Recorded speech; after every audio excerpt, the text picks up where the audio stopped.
Speaking of not worth my breath, let's see what Blaire White and Gays Against Groomers are up to. What is her name? Jamie Mitchell. I believe that the LGBT community for so long has been sort of conditioned to always double down, right?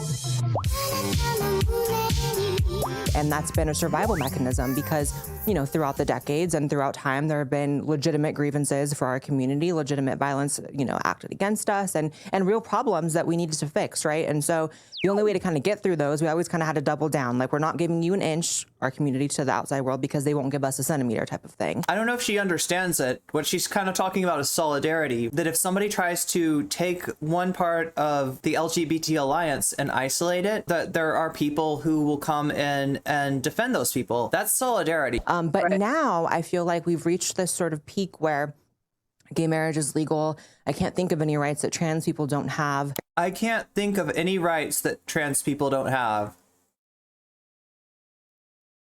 I can think of a few. And then also, like, I think that there are people with very nefarious intentions latching onto the community and observing, you know, the fact that we double down so much and saying, well, we can use this energy to sort of enact what we want. And that's how you get these people latching on. And if there's anybody latching on with nefarious intentions, it's the people supporting Blaire White. It's the people signal boosting queer people who attack other queer people. Now, what I mean by that, chat, I don't mean criticize other queer people, because I'm criticizing Blaire White right now. Am I showing my internalized trans misogyny? No, Blaire White's causing harm. Blaire White's not showing solidarity. Blaire White is a danger. Despite being part of the trans community, she's also a danger to the trans community. She is a broken stair. And my criticism of Blaire White, or any reactionary trans person like her, of which there are many, is to fix those broken stairs so people aren't getting hurt on them. You know the concept of a broken stair, right, chat? You understand that? A broken stair is like a problem within the community, a problematic person that everybody kind of knows is problematic. Everybody knows that there's like some danger there. And so people who know kind of stay away from them. But then there's people who don't know, who are all the time, you know, sort of getting hurt by these people. Blaire White has attacked a ton of trans people, will like make fun of trans people, will shame trans people, will call trans people trenders, you know, question whether they're really trans, right? You know, this is like the trans med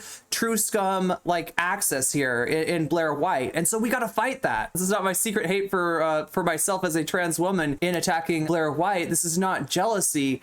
This is real concern. This is real concern because Blaire White is a huge stumbling block to our solidarity. I think that the fact that there is a movement within the community is amazing, because when you look at the outside, like the straight or the, you know, cishet, stupid words, community, yeah. I don't think they can speak against it with the effectiveness that we can from within. And that's what oh my God, I can't believe that we would label them something else when in actuality, they're just normal. We should just call them just normal. We should let them occupy the default. Everybody within Gays Against Groomers themselves and just all over the place, all the people within the LGBT community that are against it have been speaking out, but we never had a unified front to really put our voices behind. And, you know, you see that straight people and parents, they talk out about it, and thank God they are, but they're instantly written off as hateful and bigoted many times. She's being very careful not to say the quiet part out loud. What is it? What are we talking about? What is she gonna assert? Well, so if you know this discourse, right, and you know people that go around accusing trans people of being groomers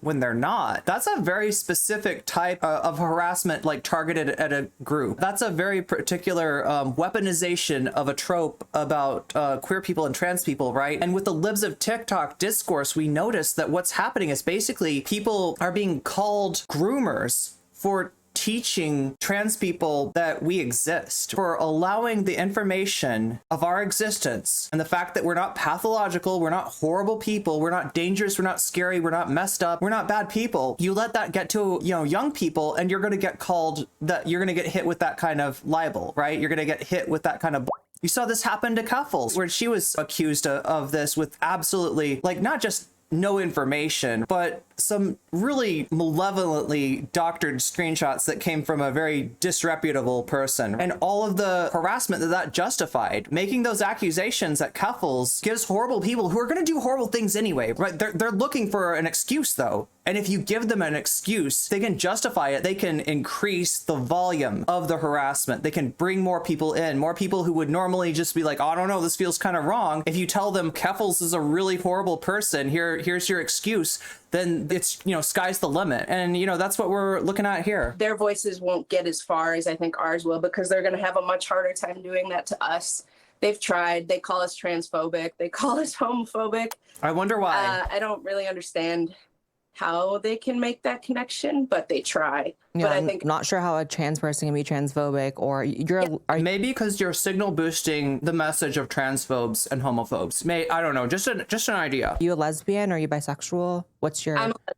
Okay, yeah, how can a lesbian be homophobic? I mean, it's ridiculous. How can a marginalized person be biased against their own vector of marginalization? I don't know. Ask that Boondocks character. That character comes from a real place. That observation that marginalized people, when there's like a lot of self-hate, you're gonna get somebody who gives a voice to that self-hate, who you know, within the LGBT community is willing to signal boost the words of transphobes. This is a pick-me. This is a pick-me, right? This is bootlicking 101. This is what they do. People like Blaire White, people like, what is her name again? Jamie? They think that they can negotiate a separate peace. They think they can convince, you know, homophobes, transphobes. Oh, no. We're the good ones. We're the good ones. You should be okay with us. We will sacrifice the rest of our community. We will, in Blaire's case, even imply that part of the trans community aren't even trans. We will give you everything you need to marginalize these people and enact stochastic violence against them. But we're not transphobic. There's a huge lack of self-awareness here. That's why all women are feminists, exactly, right? It doesn't make any sense. This is the mobilization. This is the weaponization of ignorance. You see this so many times in like milquetoast, fake leftist kind of communities. They want to claim a lefty identity because they somehow think it's cool, but they are allergic to leftist politics. They are allergic to leftist analysis. They are allergic to intersectionality because it's a little bit too complicated. And they would rather just like slap each other around with ID poll, and not ID poll like actual ID poll. Identity politics was a real thing and there was nothing wrong with it, right? What gets called ID poll now though is just this like weaponization of like, you know, if somebody could look at me and be like, you're criticizing Blaire White? Internalized transphobia much? Yeah, miss me with that.